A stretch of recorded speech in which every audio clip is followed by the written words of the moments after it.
اعتبرت وزارة العدل والحريات في المغرب أن قرار عفو العاهل المغربي الملك محمد السادس عن مواطنين إسبان من بينهم دانيال فينو كالفان المحكوم بالسجن 30 سنة بتهمة اغتصاب أطفال مغاربة قرار ملكي أملته مصالح وطنية، مضيفة أنه جاء في إطار ما وصفتها بالعلاقة بين دولتين صديقتين تربطهما مصالح استراتيجية. من جهته استنكر المركز المغربي لحقوق الإنسان استفادة جلفان من العفو، محملا اللجنة المكلفة بمنح العفو والمسؤولية القانونية والأخلاقية والإنسانية. كما اعتبر المكتب التنفيذي لجمعية عدالة أن قرار العفو عن جلفان من شأنه أن يشجع على تكرار جرائم الاعتداء الجنسي على الأطفال وإفلات مرتكبيه من العقاب.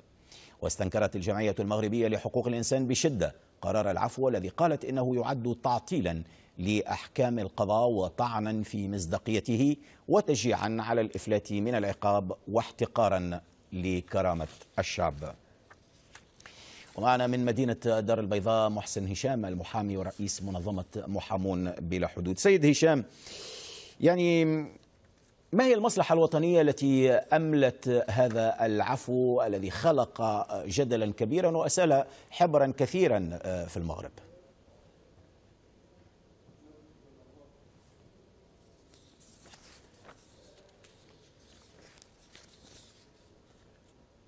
سيد محسن، هل تسمعني؟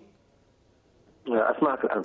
تسمعني الآن. طيب، يعني وزارة العدل قالت في بلاغها أن المصلحة الوطنية أملت اتخاذ هذا القرار، قرار العفو. يعني بودنا أن نعرف منك ما طبيعة هذه المصلحة الوطنية التي جعلت الملك يعفو عن هذا المواطن الإسباني وخلقت هذا الجدل الكبير في المغرب.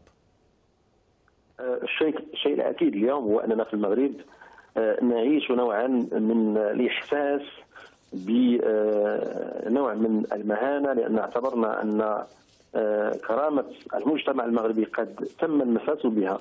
ولكن مهما كانت، أعتقد أنه مهما كانت المصالح العليا للبلاد فينبغي أن تراعي كذلك مصلحة أبناء الوطن.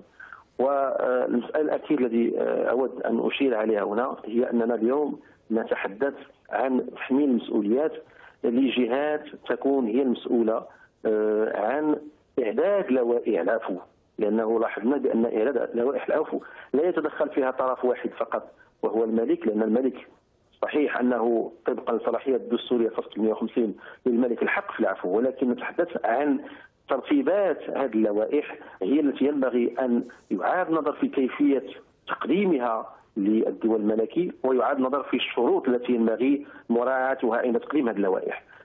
قبل مدة وجيزة سمعنا تصريحا لوزير العدل يؤكد بأنه مهما يكون هذه اللوائح من الشروط الأساسية فيها أن لا يتم المساس بحقوق الأطراف وأن لا يحدث هذا العفو ضرر للغير، وهذه كذلك من الشروط الأساسية المنصوص عليها في الظهير المنظم لحق العفو.